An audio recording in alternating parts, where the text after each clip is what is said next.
everyone. Today I am going to tell you how you can find the variance if you have given with a different set of scores. It depends whatever the data you have given with. Here we have a problem, that is calculate variance of the following set of scores. So here we have a data set in which different scores are given, and we are asked to find the variance of this data set. So we will first start with the formula. Which formula we need to use for finding the variance of this given data set. Now it is clear here that we are going to find the variance of a data set that is not taken from any population, and it is not a sample as well. It is itself a population. The results of this data set will be applicable to only this data set. We are not applying it to any population. It means it is itself a population. It is not a sample.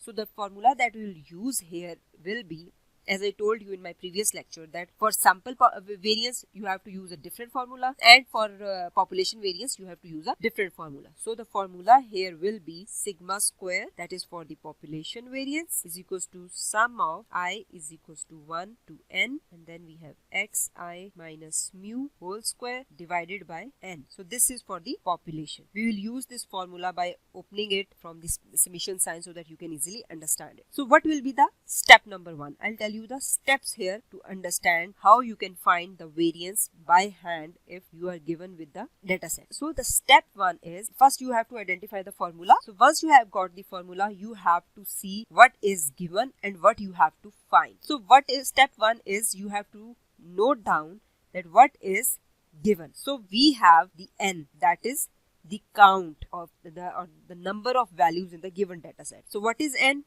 1, 2, 3, 4, 5, 6, 7, 8. So n is equals to 8. So another thing is, after writing the number of values in the data set, you have to find the population mean.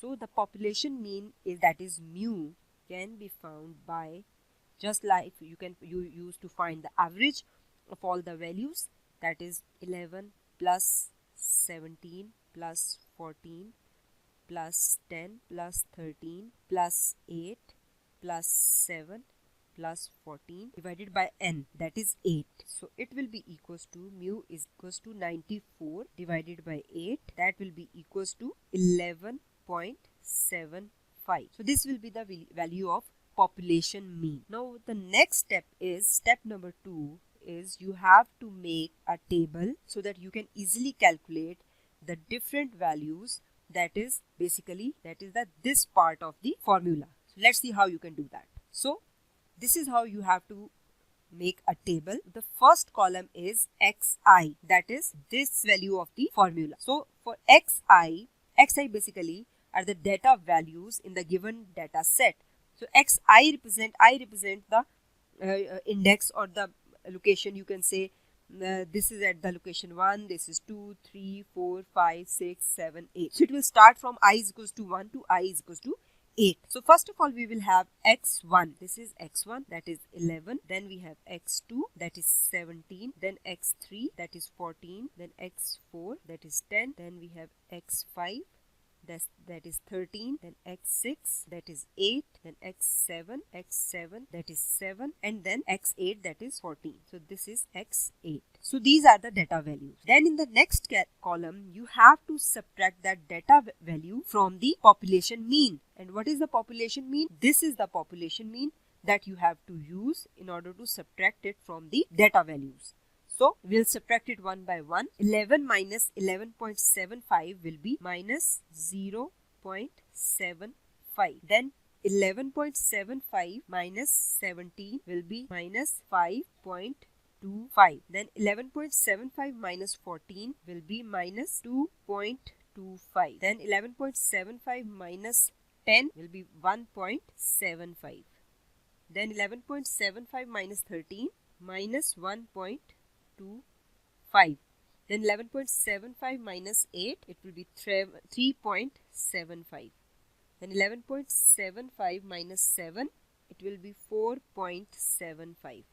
Then 11.75 minus 14, it will be minus 2.25. So we are done with the column, with the second column as well. Now we have to do what?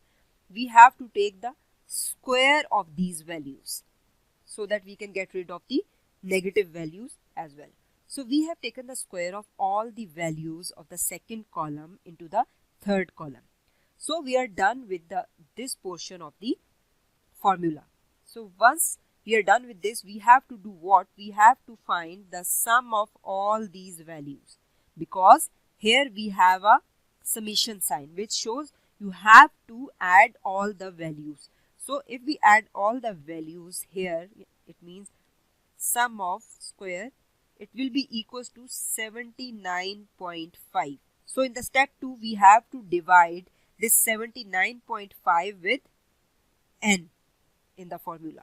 So if I write here and substitute the values in the formula, that is sigma square is equals to 79.5 divided by n. What is n? N is 8, is equals to 9.9375. So this is the variance of the given data set.